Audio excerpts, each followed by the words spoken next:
하나님의 말씀 미가서 6장 6절에서 8절까지의 말씀을 같이 보도록 하겠습니다. 내가 무엇을 가지고 여호와 앞에 나아가며 높으신 하나님께 경배할까? 내가 번제물로 1년 된 송아지를 가지고 그 앞에 나아갈까? 여호와께서 천천의 수량이나 만만의 강물 같은 기름을 기뻐하실까? 내 허물을 위하여 내 맏아들을 내 영혼의 죄로 말미암아 내 몸에 열매를 드릴까?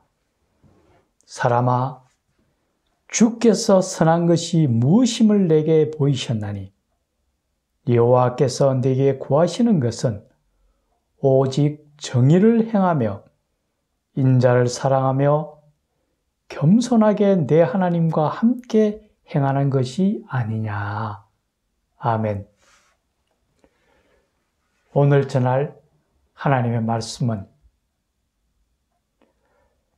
하나님께서 원하시는 온전한 예배란 무엇인가 하는 것입니다.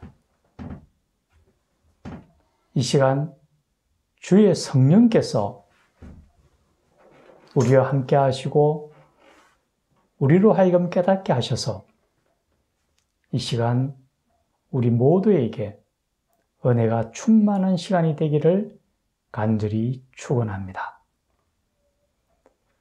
우리가 교회 생활을 해나가는 가운데서 간혹 오해하는 경우가 있습니다.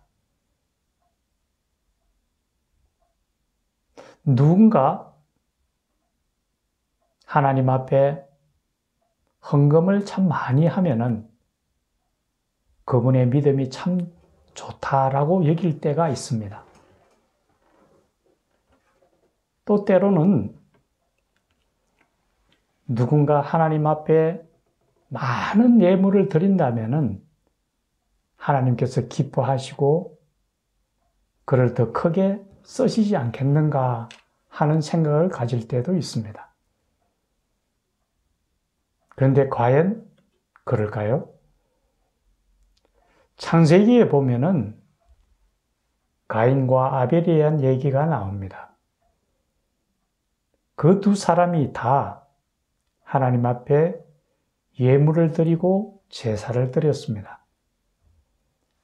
그런데 그 중에서 하나님께서 기뻐 받으시고 험량하셨던 예물은 아벨의 예물과 제사였습니다. 가인의 예물과 제사는 하나님께서 받지 않으셨습니다.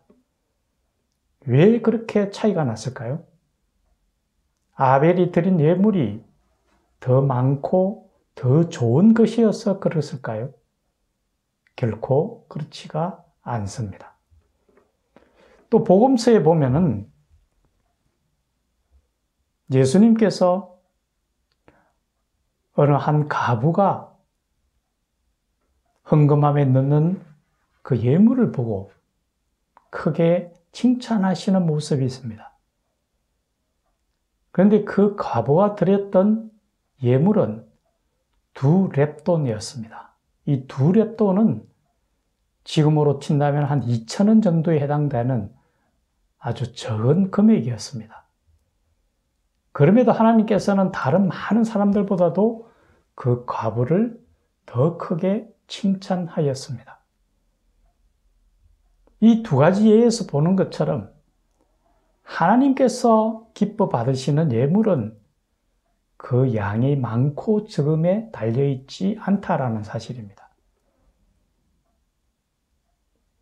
우리가 믿는 하나님은 온 우주 만물을 만드신 창조주 하나님이십니다. 그 하나님께 무엇이 필요할 것이며 무엇이 부족하겠습니까? 우리가 어떤 것을 드린다 할지언정 하나님께서 어떤 의미가 있겠습니까?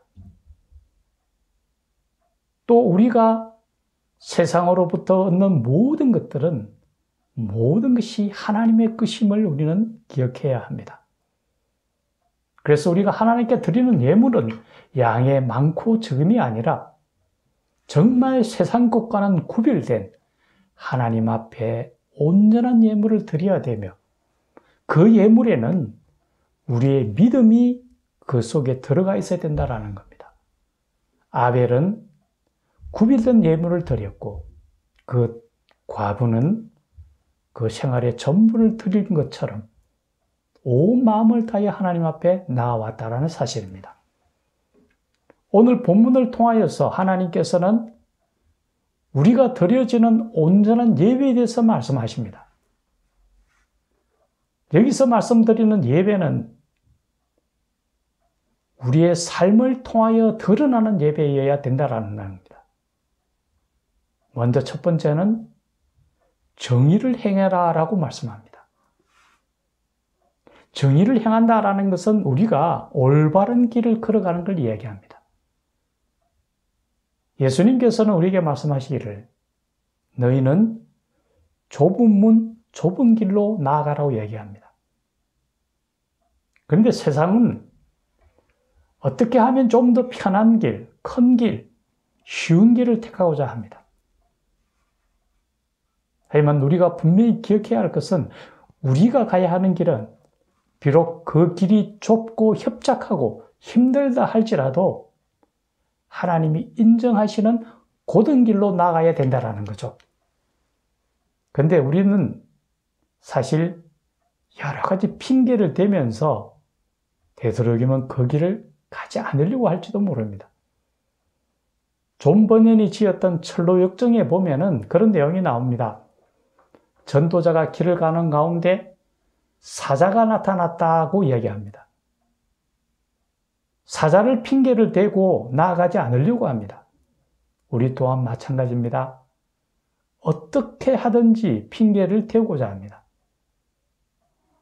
하지만 우리가 기억해야 할 것은 세상 모든 사람들이 쉽고 편한 길을 택한다 할지라도 우리가 가야 하는 길은 때로는 좁고 협착한 길이 되어져야 된다는 거죠.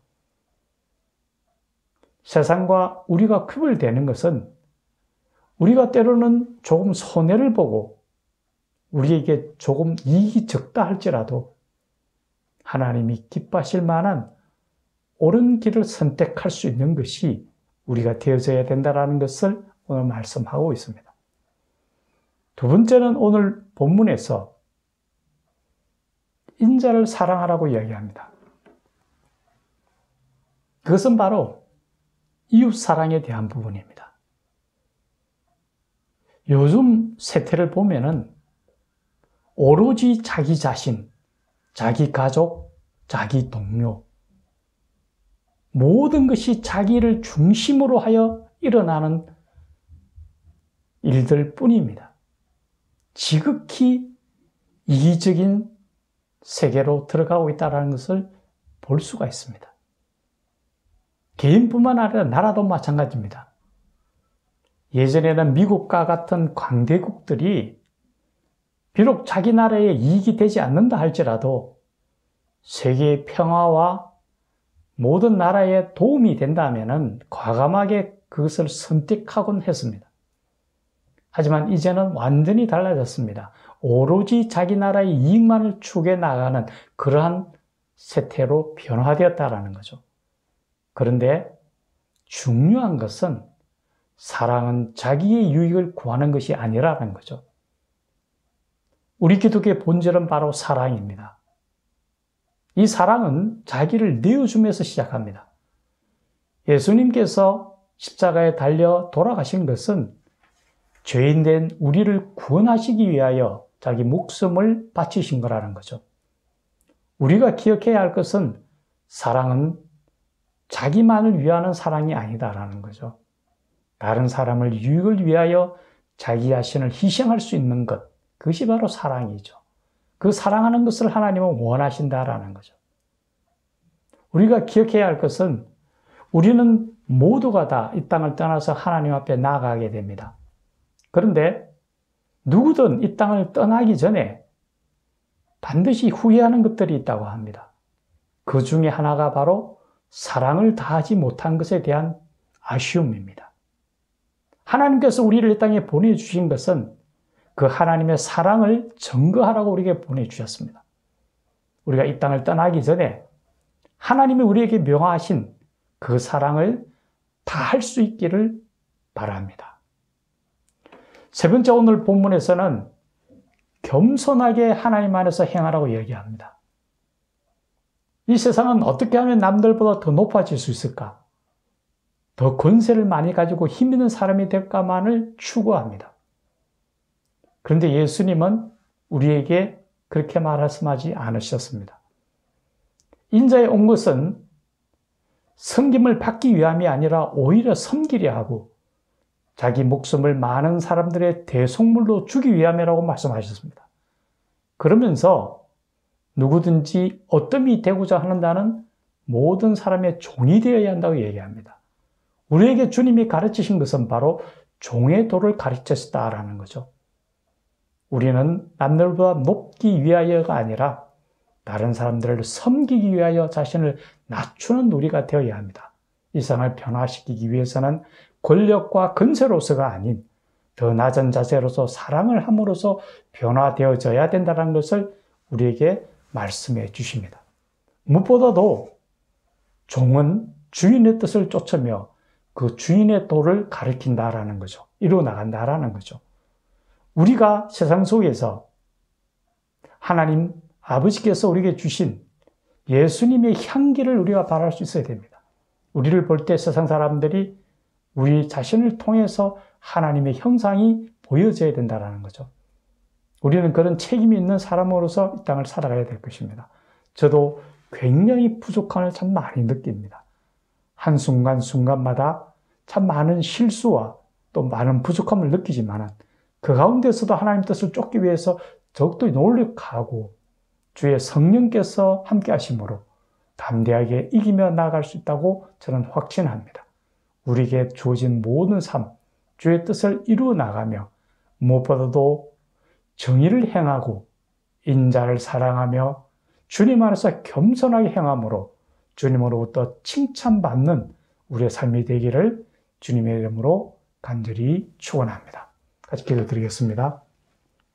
살아계신 하나님 아버지, 우리가 천천의 수양을 드림보다도 하나님이 원하시는 바는 인자를 행하고 인자를 사랑하며 정의를 행하고 하나님 안에서 겸손하게 행하는 것이라 하셨습니다. 이 땅을 떠나기 전까지 주님께서 우리에게 원하시는 그러한 올바른 예배를 행하며 주님 앞에 섰을 때에 크게 칭찬받는 우리의 삶이 되도록 하나님 인도하시고 도와주시옵소서. 예수님의 이름으로 기도드리옵나이다. 아멘.